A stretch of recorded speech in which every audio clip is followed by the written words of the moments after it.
New at 5:30 as lawsuits mount against pharmaceutical companies. You can't help but think of the tobacco litigation of the 1990s. Is Big Pharma about to have a big tobacco moment? Seems things are kind of moving in that direction. But how effective will it be? Money editor John Delano reports new at 5.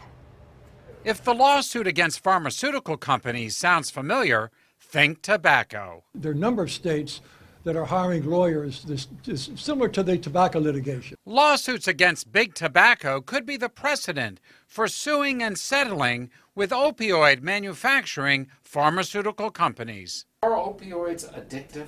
They absolutely can be when used inappropriately. Duquesne University pharmacy professor Dr. Jamie McConaughey says just as smokers rely on addictive tobacco to relax, the same can be true for opioid users. It has effects on the brain, releases chemicals that produce, we call them like feel-good hormones. So obviously offers that pain relief. For some patients, it can also offer relaxation and just sort of pleasurable feelings, which makes them want to continue taking the medication. For decades, the tobacco industry denied any responsibility for the ill effects of tobacco use.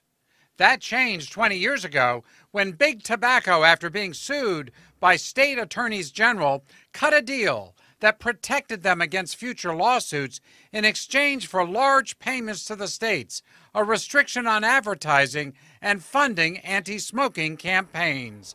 Has it worked? Sort of, but not enough, say anti-smoking advocates. Here in Allegheny County, we're at about 19%. That's 1 out of 5 still smoke, including 8% of high school kids. One difference between opioids and tobacco, say the experts, is that opioids can have an important medical benefit.